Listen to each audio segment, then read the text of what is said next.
Yes, we will do the discussion of homework questions also from HC Verma. Yes.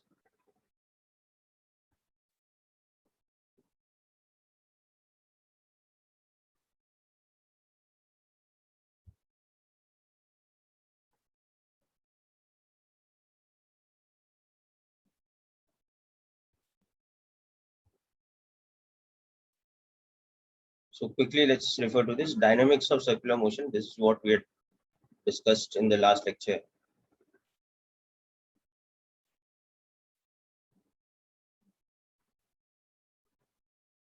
So net force acting on a body in circular motion when it becomes equal to mass into acceleration. For uniform circular motion, that acceleration is purely centripetal acceleration. That is minus r omega square r cap. So net force becomes centripetal in nature.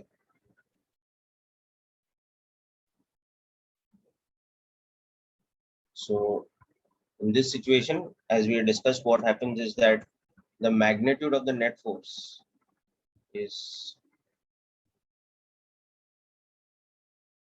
mv square by r or m omega square r, and the net force is centripetal. That means it points towards the center.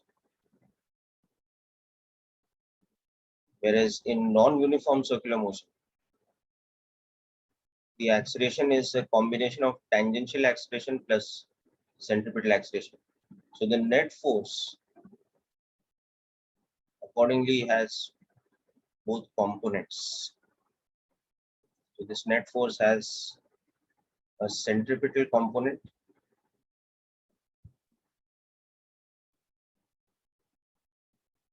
equal to mass into centripetal acceleration, and also has a tangential component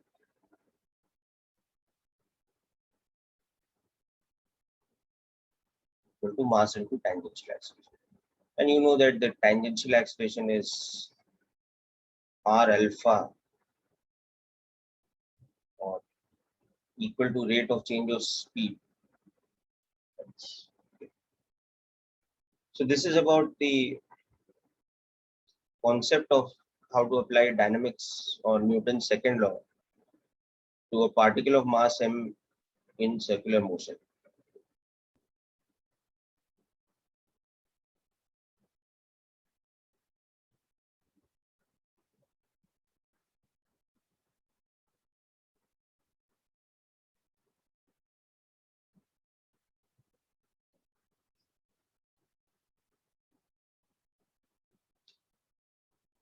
All right, so right, we can start with any doubts you have from the homework questions from HC Verma.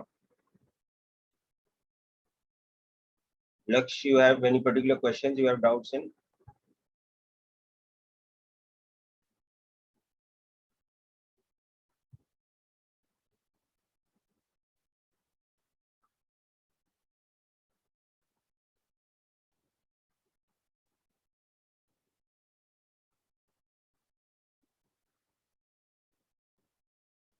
Okay, we'll discuss Aryan question number 12. Okay, so let's start with this question then. HC Verma. Okay, Laksh, 5th, 9th. Okay, let's start with question 5 then.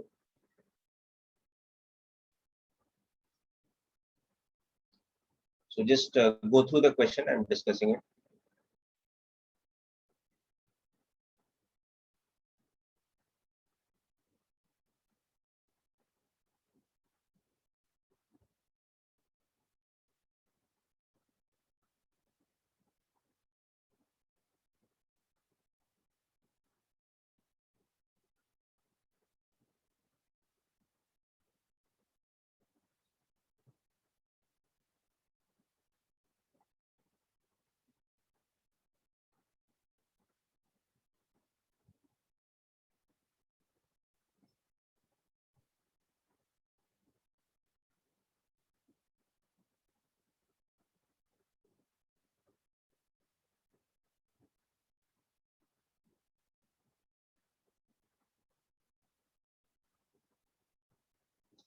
So it says that the mass of a scooter is 150 kg together with its rider is moving at 36 kilometers per hour and it's to take a turn of circular turn, you have to assume, of radius 30 meters.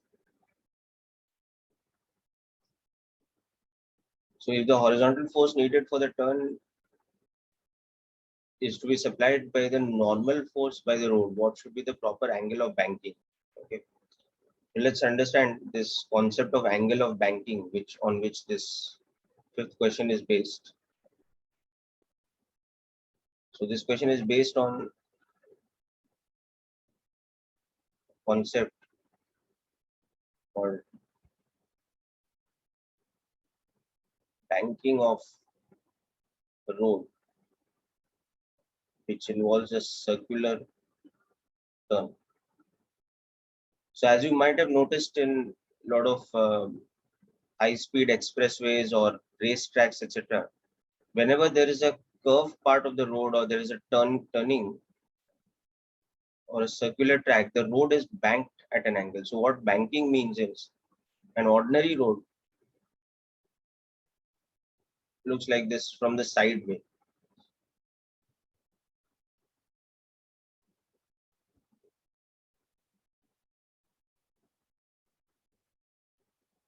This is a top view. But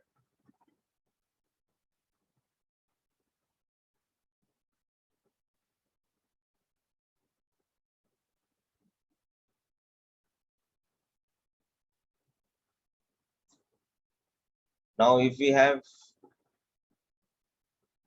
circular turn, but again unbanked, so the side view will look like this.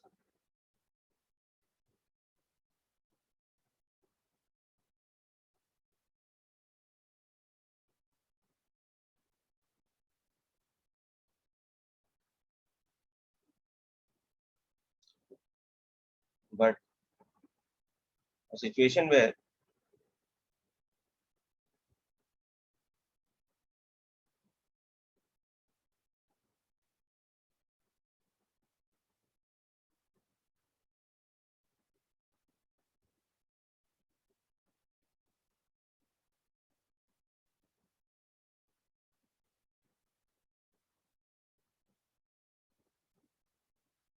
the road is banked, the side view will look like this.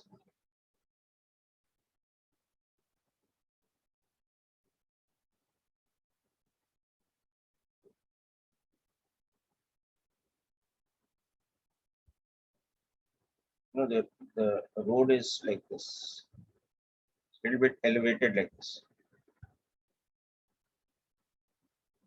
Whereas here it is flat.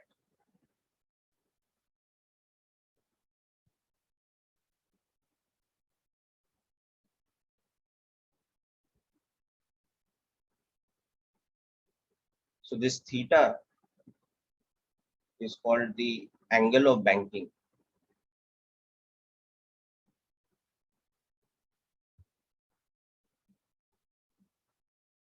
Okay.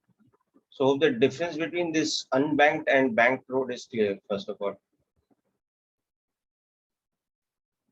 Right, Lakshya, you understanding this? Yes, sir. Okay. So now let's understand what is the difference between the free body diagram in the case of the unbanked road and the free body diagram in the case of the banked road. So if the car is going like this at a speed of v, okay, and suppose it's going, and this is the center of curvature here. So the radius is r. So suppose it's going in uniform circular motion. So it has a acceleration which is like this, and that acceleration is v square by r in magnitude. So in the free body diagram, you'll understand that that acceleration has to be provided by friction.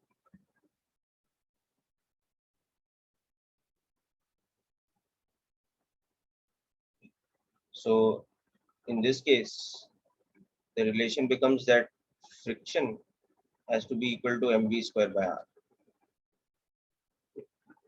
the net frictional force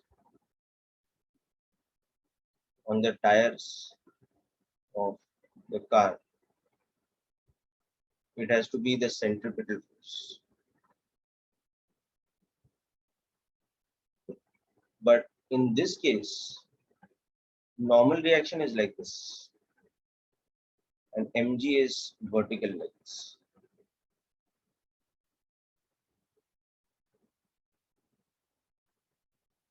So because normal reaction now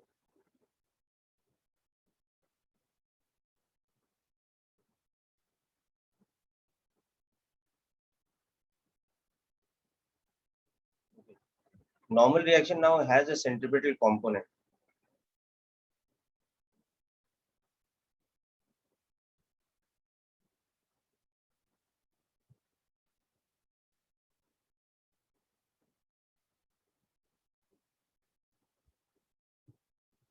N sine theta, which is centripetal.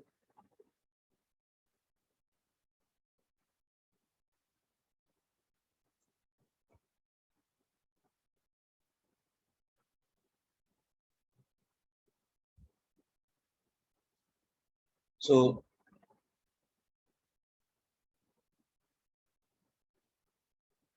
this helps to reduce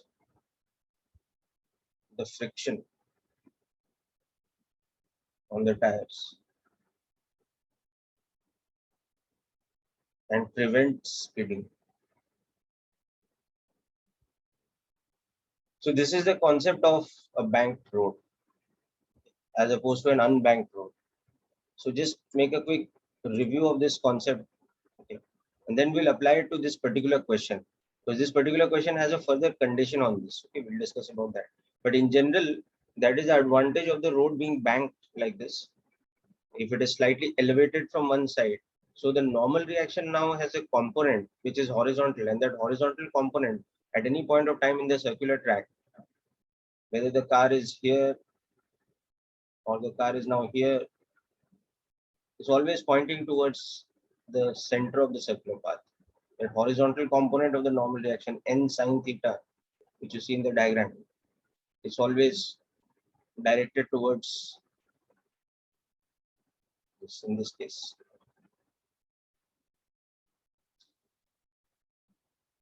Okay, so Lakshya, this concept is clear?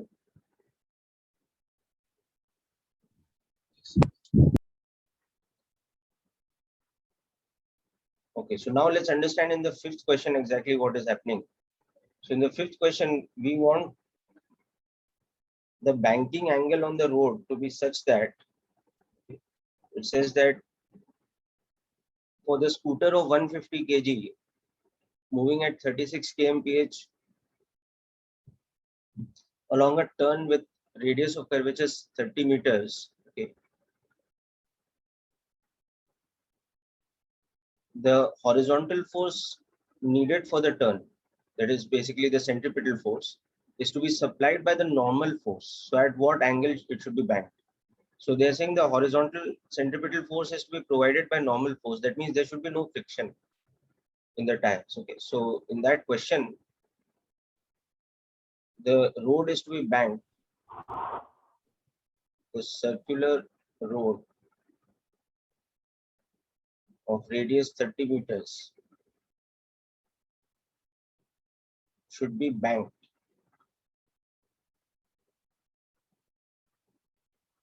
So bank means elevated from one side at an angle theta such that the centripetal force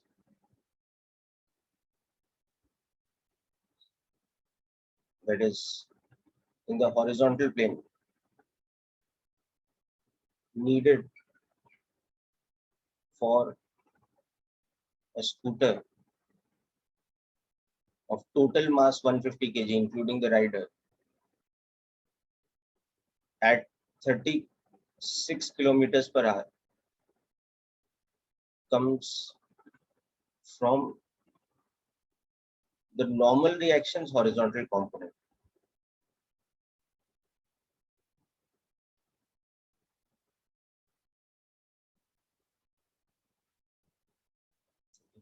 So that means zero friction needed. So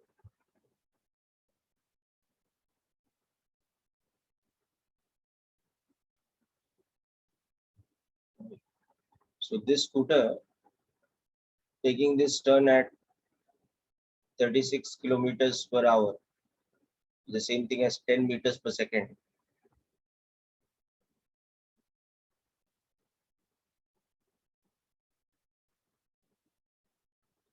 On this, the centripetal force is coming from normal reactions sign component because the road is elevated like this.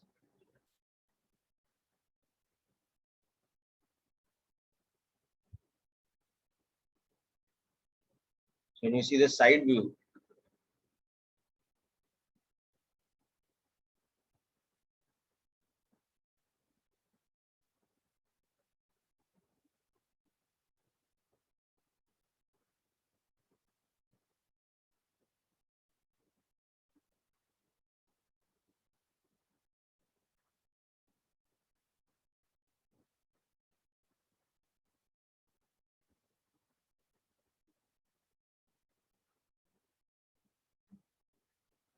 so when I make the free body diagram with the forces resolved, I can see the vertical component of n is n cos theta.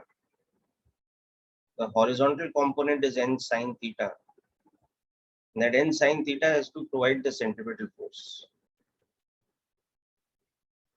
because it has a centripetal acceleration like this. So the condition for that to happen is that n cos theta has to balance the mg, the weight, whereas n sin theta, that has to be the centripetal force.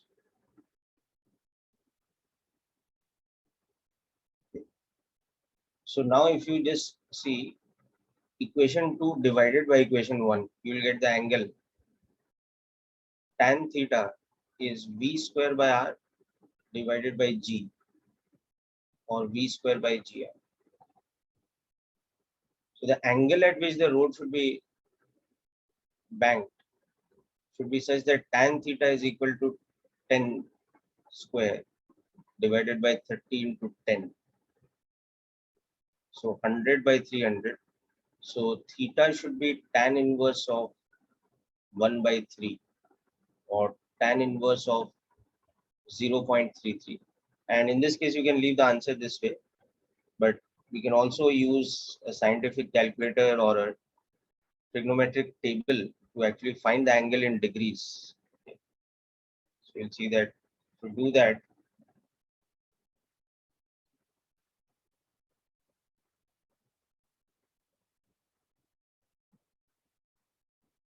you'll get the angle as about 18.2 degrees or 18.3 degrees. I think the answer in HCV will be given just in terms of tan inverse. We just check.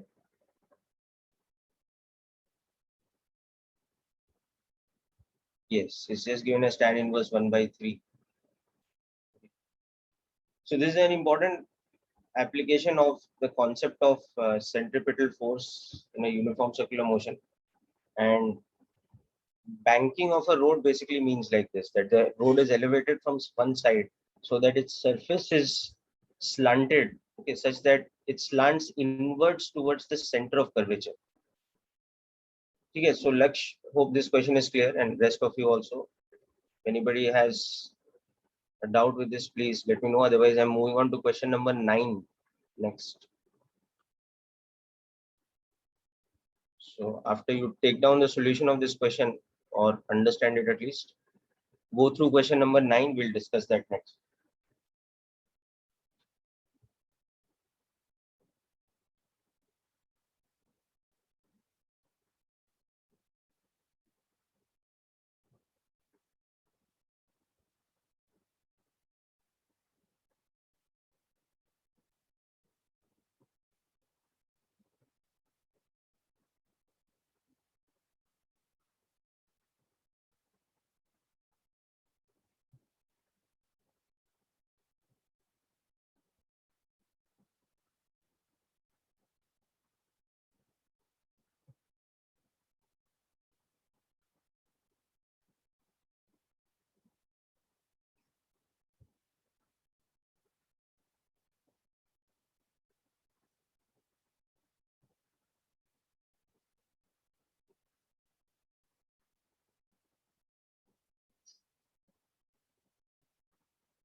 Okay, next let's come to the ninth question.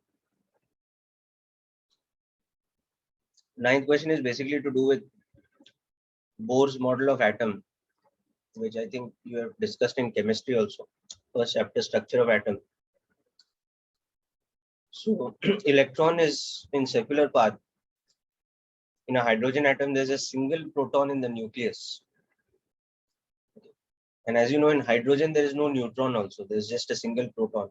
In deuterium, there is a combination of a single neutron and a proton in the nucleus.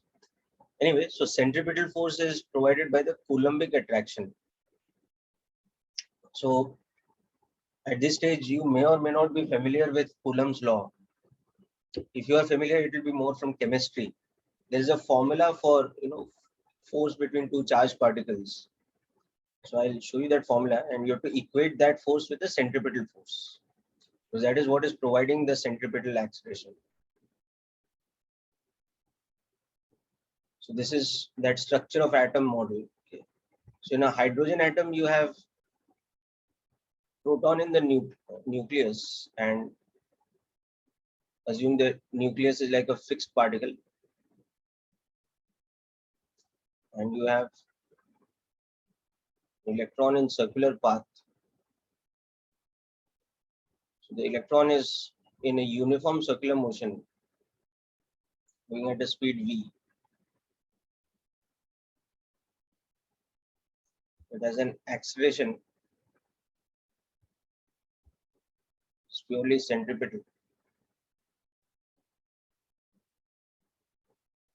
So this acceleration is provided by the Coulombic force. So the Coulombic force is given by a formula.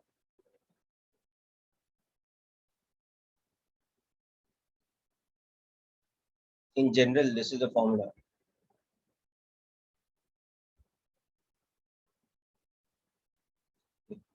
F is attractive for opposite charges.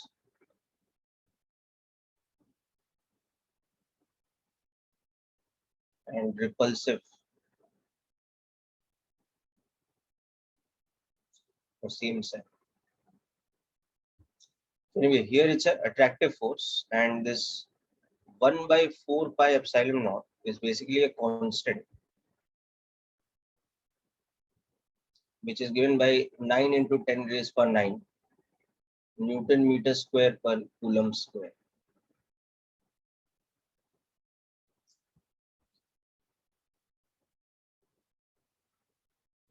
So in this case, Q1 is equal to Q2 in magnitude.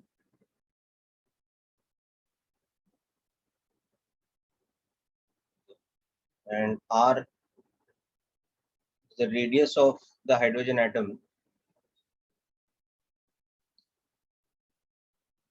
which 0.53 angstroms.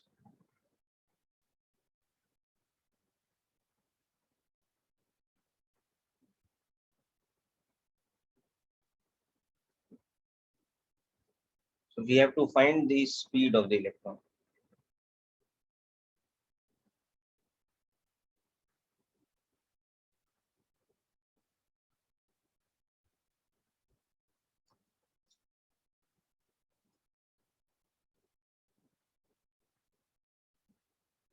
So all this has to be put over here. So the Coulombic force is equal to the centripetal force, or provides the centripetal force.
definite about this. Okay.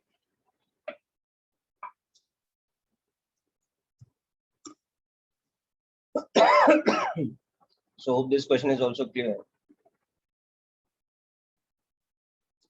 Next, we are moving on to question number 10.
Okay, so next 890 नहीं है। Bye बेटा, love you. एकदम संभाल के जाओ, मेरे को message stop कर दे, फोन नहीं कर सके तो। so 10th question, what is happening is we have a particle attached to a thread which is in circular motion in a vertical plane.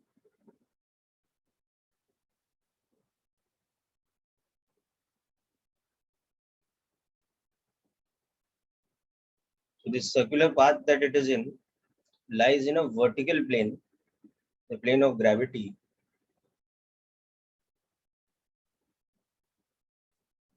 And it's attached by a thread to some center point like this. So when the particle is at the highest point of the circular motion, at that point of time, we have to find what is the minimum speed the particle has. So let's say the mass of the particle is m and the length of this thread is L. So the particle at the highest point has a speed V. Okay. And the tension in the thread is T, and of course there is mg acting on it. Then we have the condition that T plus mg is equal to mv square by L. That is, this is the net centripetal force, and the centripetal acceleration is v square by r, which in this case is v square by L. Okay. Now the thread must be taut, means the tension must be greater than 0, should not be loose.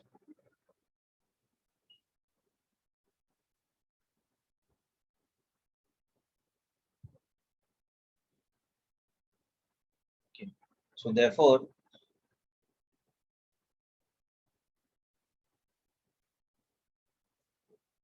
at the highest point should be greater than 0.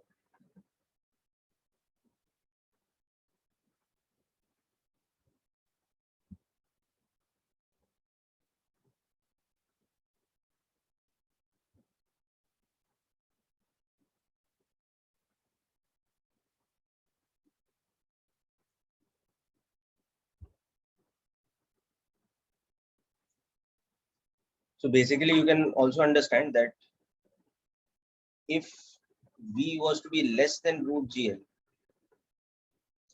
then mv square by L is becoming less than mg.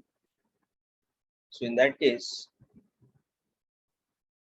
from this equation,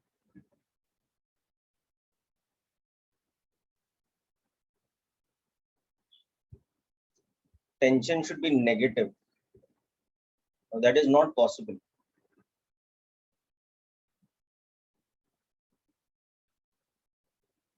Because this is a thread.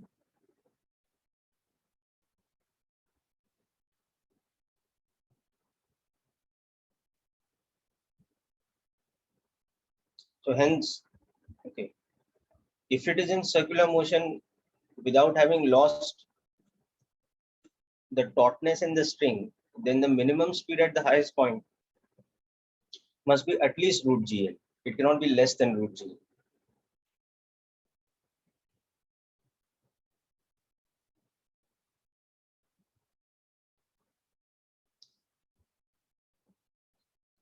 Okay, so hope this is clear. Now let's move on to question 12. So common doubt from both Aryan and Lakshya.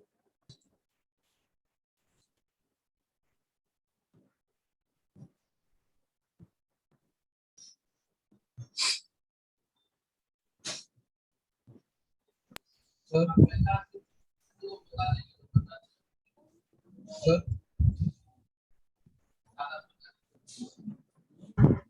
Sir.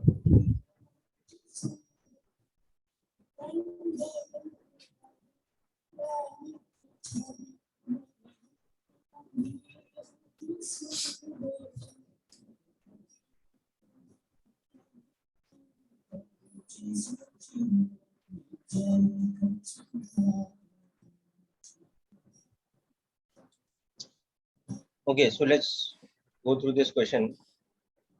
Oh, okay, yes, Lakshya will go through 11 also.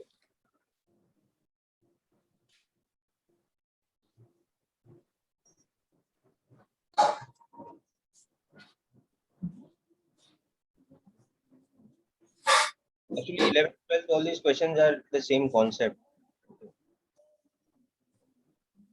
Anyway, let's discuss.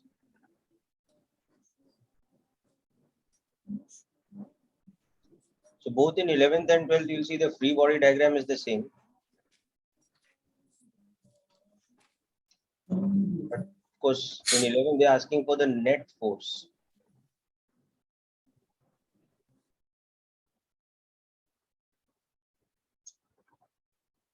So in 11th question, this is the blade of the fan. Let's say this is the top view. So from the top, if you see, it's going at some angular speed omega. And there's a particle P, let's say over here, which is at some distance R from mass and distance. Okay, so when you see the side view,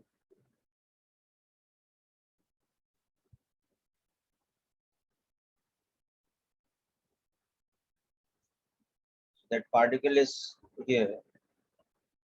This is the axis about which the rotation is happening at omega. So on the particle, the forces acting are mg, normal reaction, and static friction. Static friction is what is providing the necessary centripetal acceleration.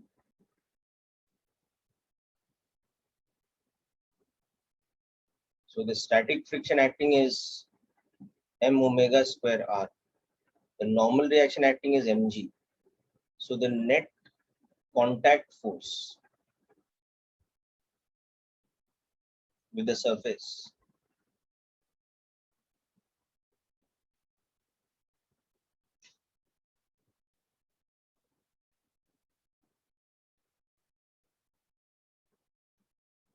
is a vector sum of normal reaction and static friction. It has a magnitude of this much. Okay. Now the static friction, which is m omega square r here, is equal to, so mass of the particle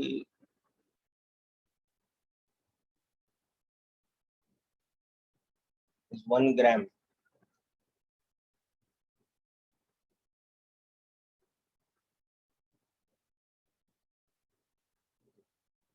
Angular speed at full speed of the fan is 1500 rpm. That's rounds per minute. So that is 1500 into 2 pi radians per minute. So divided by 60 in radians per second. Okay. So RPM stands for rounds per minute.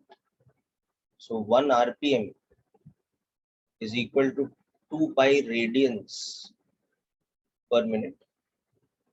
It is equal to 2 pi by 60 radians per second. So to do this conversion, and the radius is given to us as 120 centimeters, right? That is 1.2 meters. So from that you will get this relation. This is becoming 150 into 2 by 6.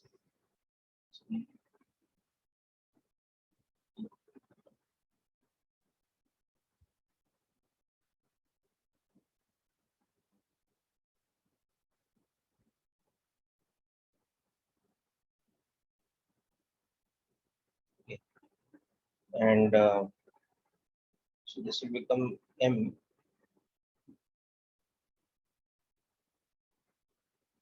omega square r.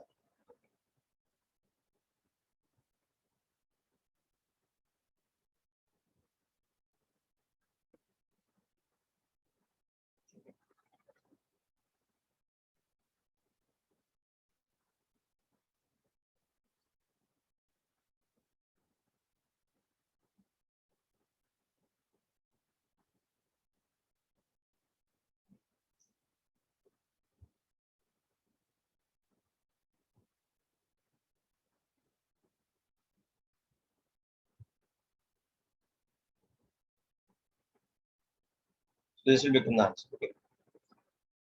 So 12th question, the free body diagram is very similar. You have to use the same concept.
Okay, so 12th question also has the same concept basically.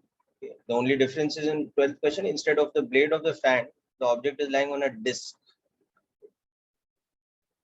So imagine this disc rotating with an angular speed omega, and you have a particle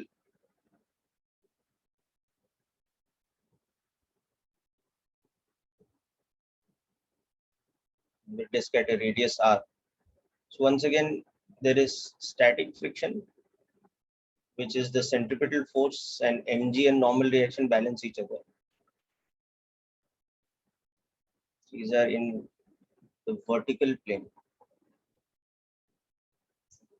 and static friction is the centripetal force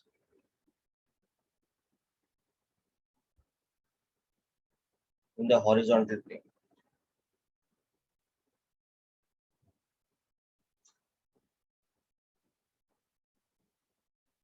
So to apply this concept, okay, so this also I'm sure you'll be able to complete with this, Lakshya and Aryan, both of you. Yes.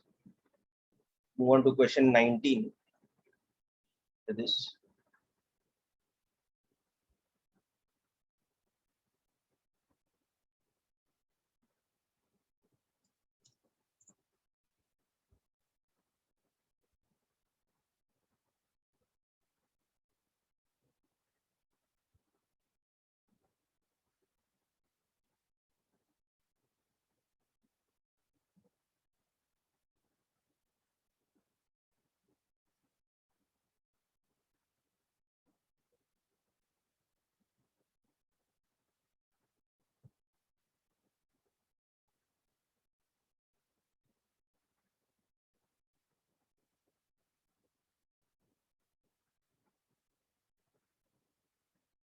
So go through 19th question and try to make a diagram from the language of the question. Okay, that's important over here.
Okay, so let's understand the diagram in question 19.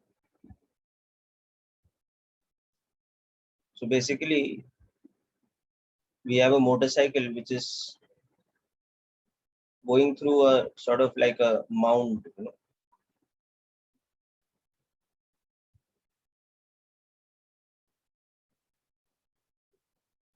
this kind of a situation.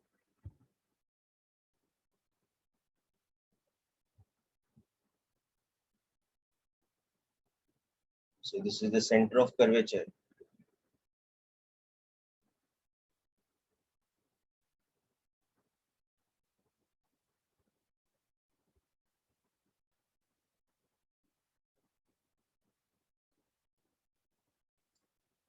So in general, if the motorcycle is somewhere here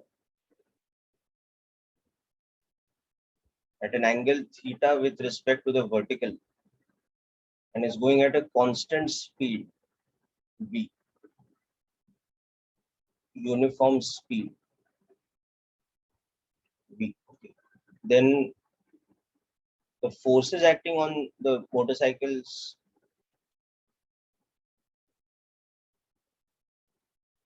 are mg normal contact force, and in order to maintain that constant speed it will have to generate a friction on its tires like this, okay. Or consequently, when it is on this side, it will have to generate a friction which will be backwards so that it does not accelerate.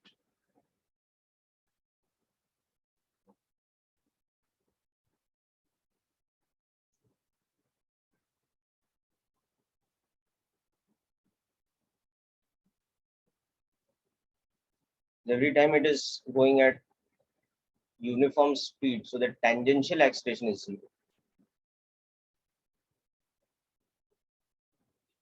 So from this free body diagram or this, that one, whichever, you can see that when you break the forces into components, you have mg cos theta and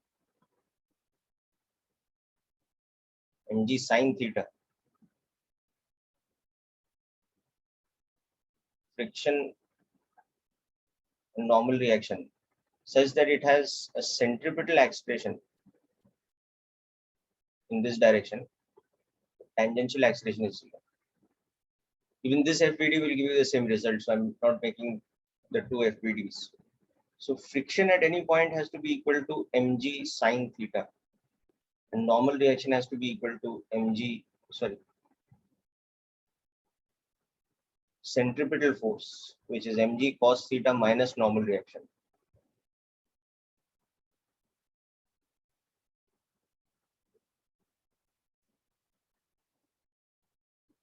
So this means that normal reaction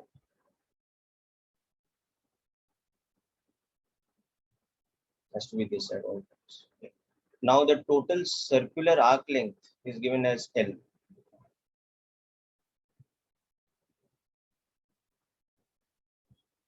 So here, if this angle is equal to alpha, this angle is also equal to alpha, or whatever, if it is.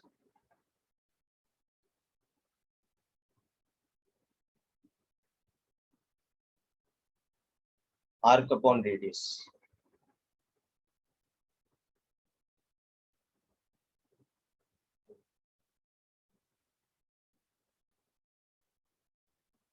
So from equation 1, you can see that maximum friction is equal to mg sine L by 2r.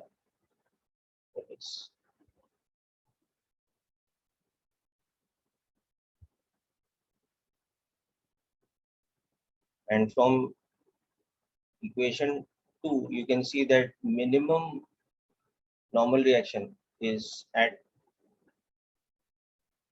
so maximum,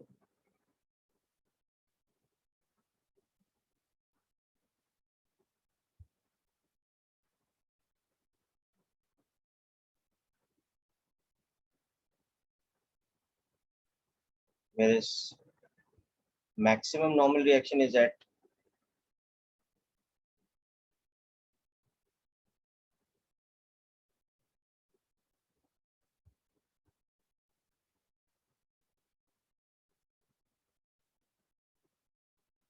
the top.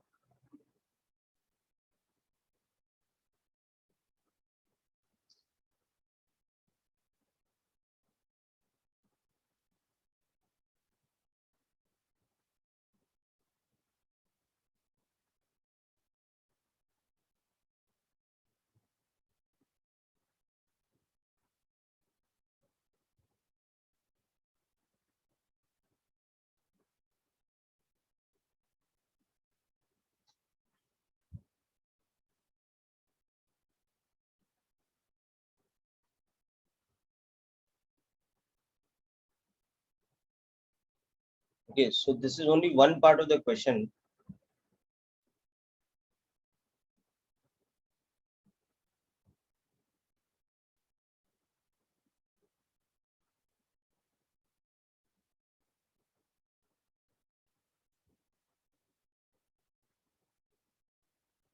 Now, what I want you to do is try the different parts of the question based on this one.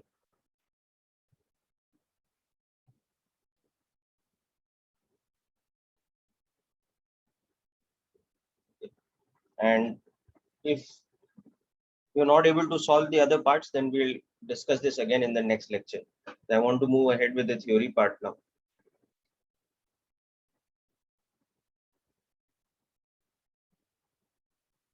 So use these two equations to solve all the different parts.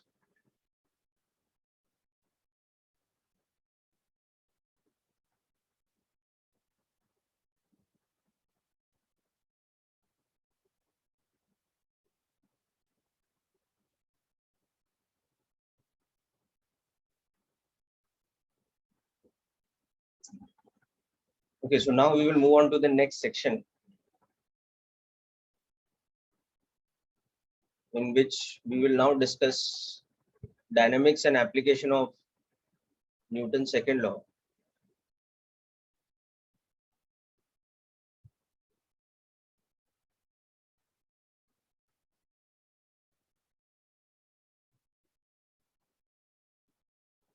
For a particle or body in a rotating frame,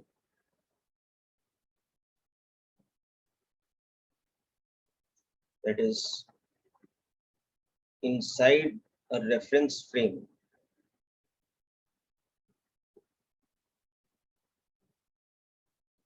which is in a circular motion.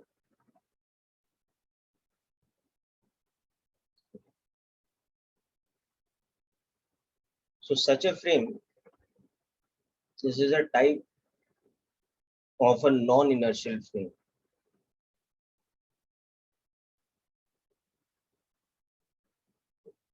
So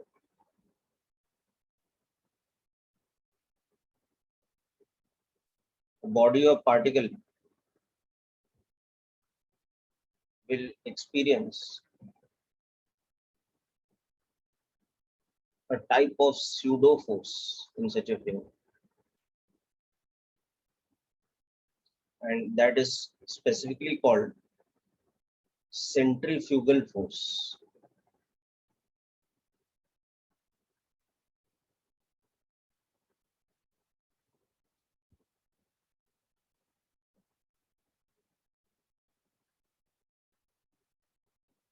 So for example,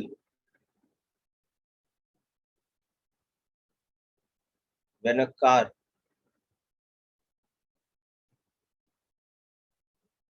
takes a sharp turn, then any object or person inside it experiences a force or a push radially outwards. So this is your centrifugal force.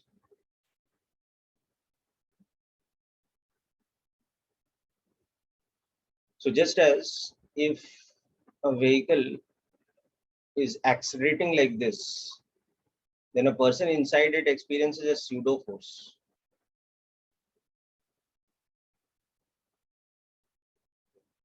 So just like that, if a vehicle is in a circular path, then any person or object inside it will experience a centrifugal force.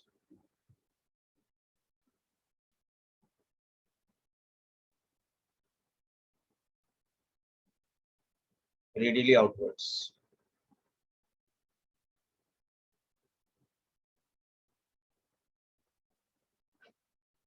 Okay, so make a note of this, then we'll discuss the formula and the application of centrifugal force.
Sir.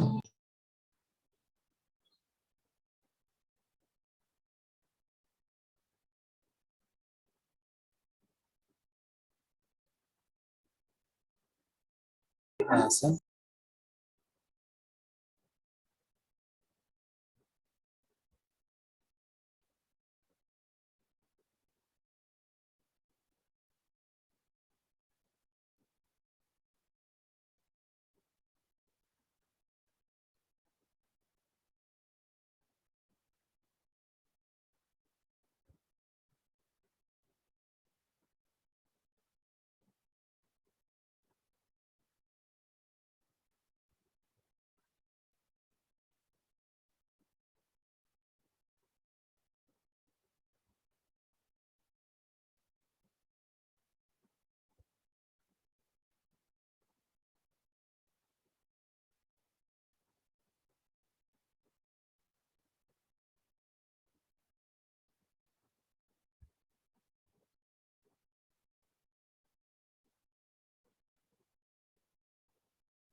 Okay, so now about centrifugal force. Sir, Yes. I just wanted to ask, is centrifugal force always acting in one condition, it's acting outwards only? Yes, it always acts outwards because it has to act opposite to the centripetal acceleration. Just like pseudo force acts opposite to the acceleration of the frame, no? Understood, no? Okay, sir. So, So I mean, it could be centrifugal like force. directly opposite to centripetal force. Yes, yes. Centripetal acceleration के opposite होगा. Centrifugal force is given by the formula mv square by r cap. So the magnitude of centrifugal force is mv square by r or m omega square r. Okay, and the direction of centrifugal force is radially outwards. Okay, the reason for that is that it has to act opposite to centripetal acceleration. In the ground frame, the object will have a centripetal acceleration. So therefore, in the rotating frame, the object does not have acceleration. Instead, it has a centrifugal force to compensate for that acceleration. Okay. So for example, we take that problem of that disk rotating with the particle lying on the disk and not slipping on it. So disk is rotating at constant omega and particle is at a distance r from the axis.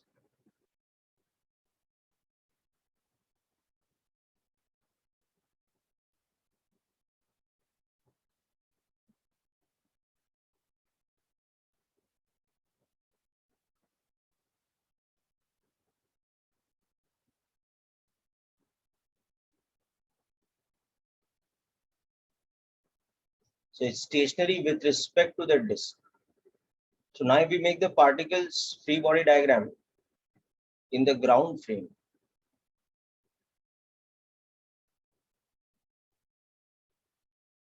okay, then we see it rotating with an angular speed omega. Okay. Or in the top view, we see that particle going in a circular path.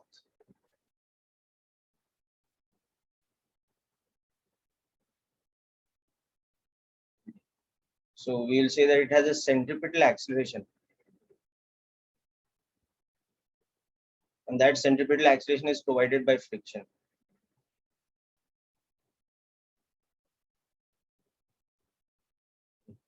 So friction provides the centripetal acceleration.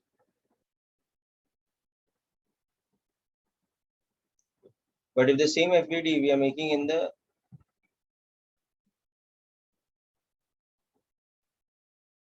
this is the free body diagram in the inertial frame. But if we make the free body diagram in the disk's frame, so it's a rotating frame.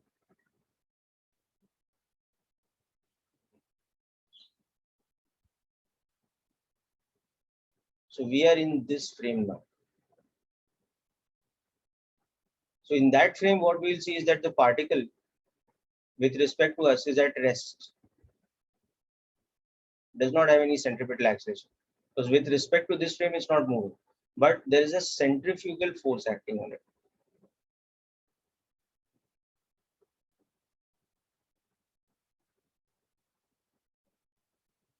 And this gives it a tendency to slip. And to counter this centrifugal force, we have friction acting. So in this rotating frame,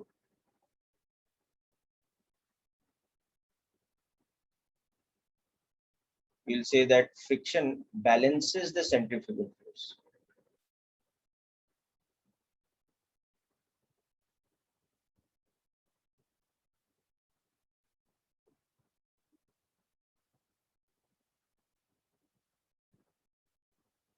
To prevent slipping.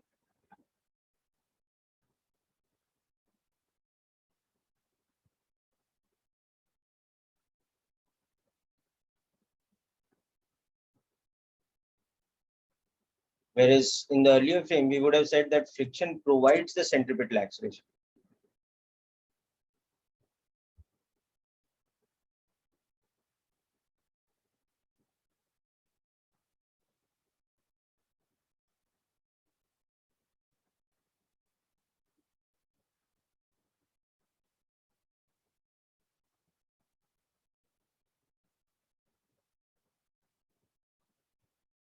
Okay, so it's two different ways of observing the same object. But if we observe it from a rotating frame, which is a type of a non-inertial frame, so we have to compensate before we apply Newton's second law by applying the concept of pseudo force. Okay.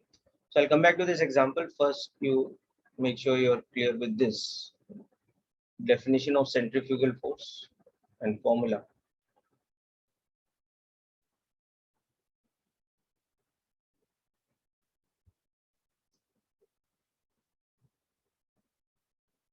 So in this definition and formula, it's also important to keep track of what is the quantity capital R, or what I've referred to small r later. Okay. Here, capital R is the perpendicular distance of the particle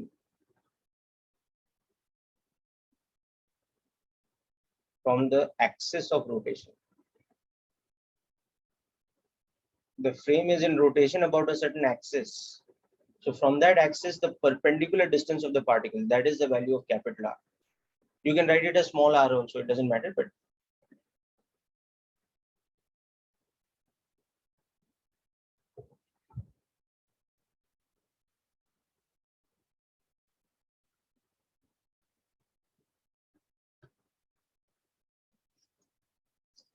so make a note of this. This is an important concept, and make sure you understand the example below. Then we'll see how to apply this in other examples.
Okay, so people, hope you've understood the concept of centrifugal force. Now, let's look at some examples where we can apply this concept.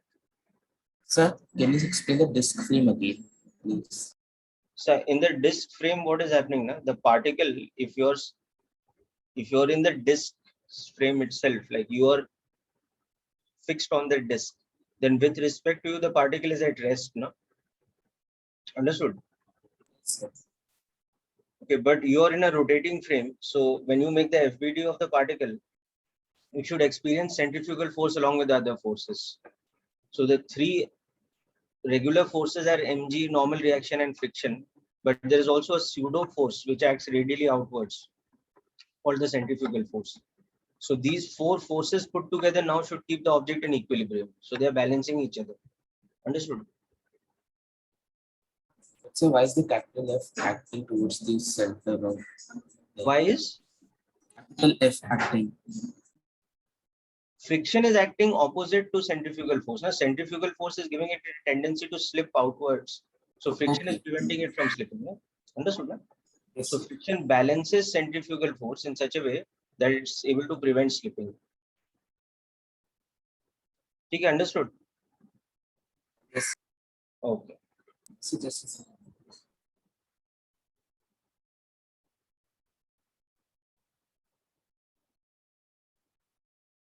Yes. Sir. Okay. So now let's look at another example of this one's application.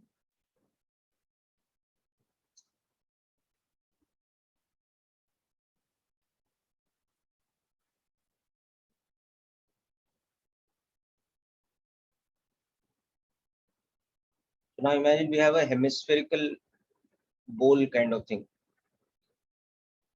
which is being made to rotate at a constant angular speed omega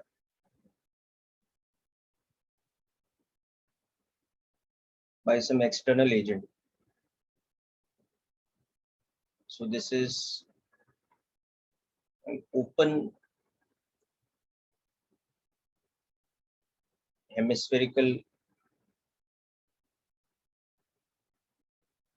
bowl of radius r.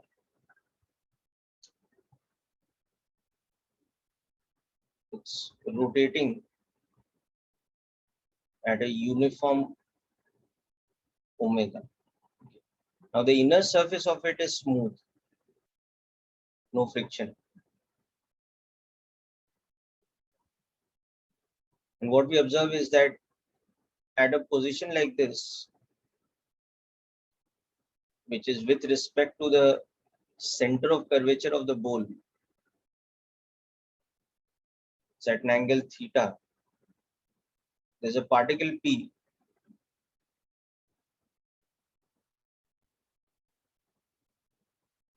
of mass M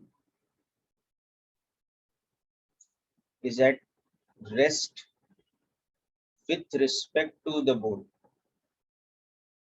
or the bowl surface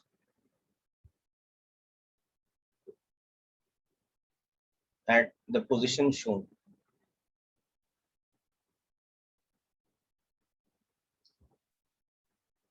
So if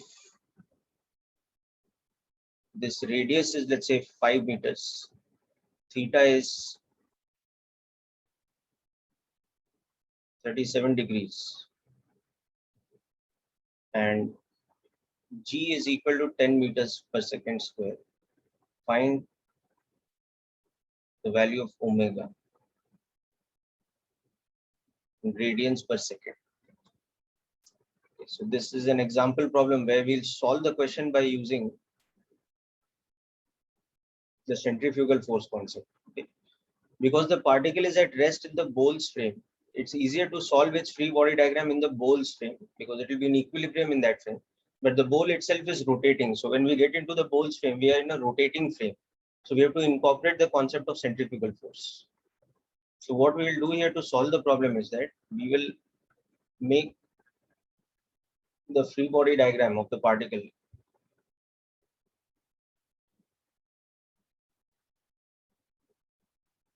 in the bowl's frame.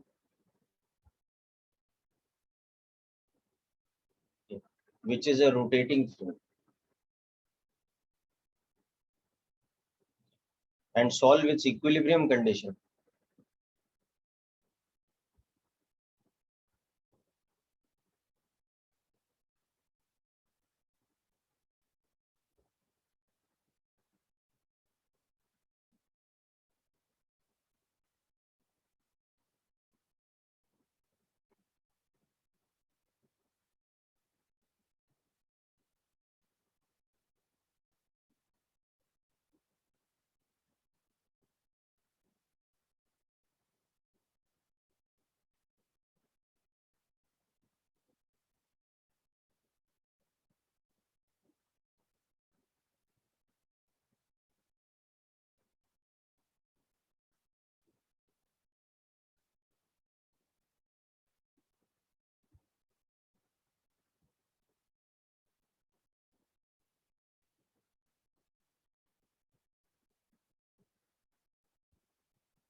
Okay, so let's look at the free body diagram.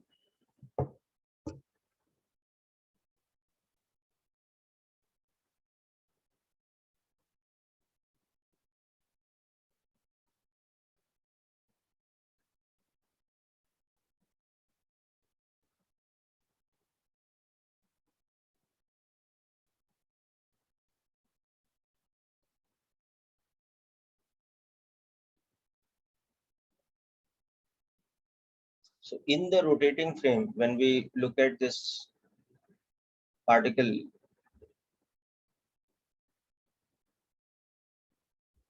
is over here.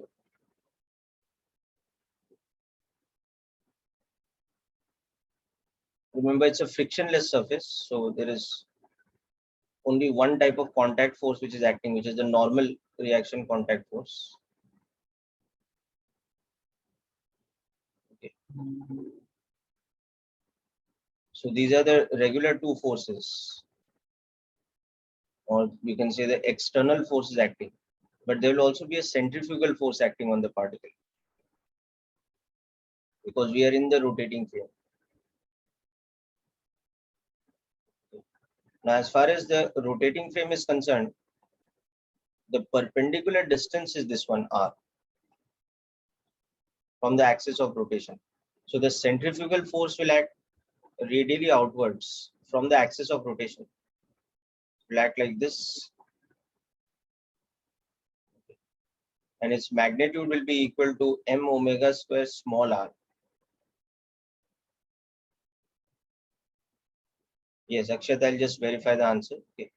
So this will be the centrifugal force. I have a magnitude of m omega square small r. So now, as you can see, you can resolve the normal reaction into components, and you can see that n cos theta balances mg and n sin theta balances the centrifugal force. Now the centrifugal force itself is m omega square r, where small r is capital R sin theta. So it is 5 into sin 37, so it's 3 meters.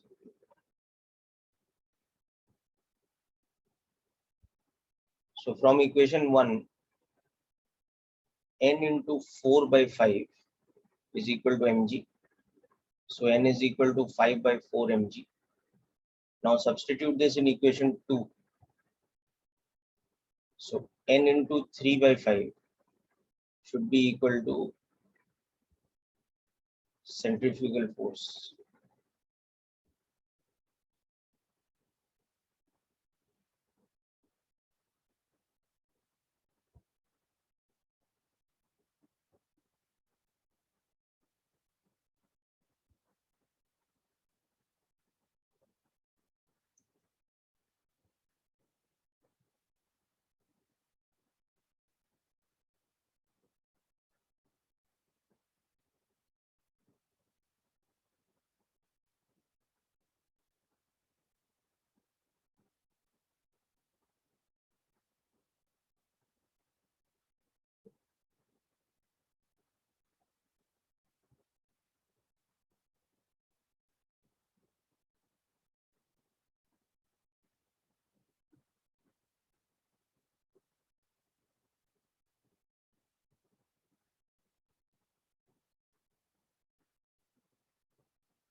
So theta was 53 degrees, right? Theta was 53. Okay, then it will, no, I have written theta as 37. Okay.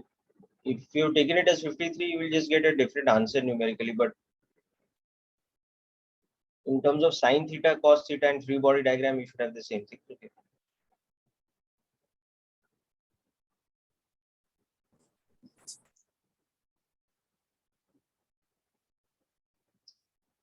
Okay, so hope this question is clear. With this, we complete today's session. Now you can go ahead and finish all the questions from HC Verma and work out some questions and examples from your module also. Next time we'll discuss some more questions, including questions from the module exercise 1. And after that, we'll also start with the vertical circular motion, where there's application of conservation of mechanical energy from work by energy. So hope you must have more or less completed work by energy by now, right?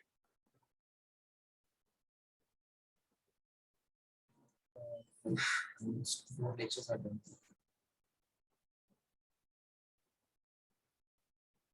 Okay, so next time when we discuss vertical circular motion, we will see a few applications of conservation of mechanical energy and work by energy also. Okay, so that's it for today's session, people. Wish you all the best and have a nice day.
Thank you so much.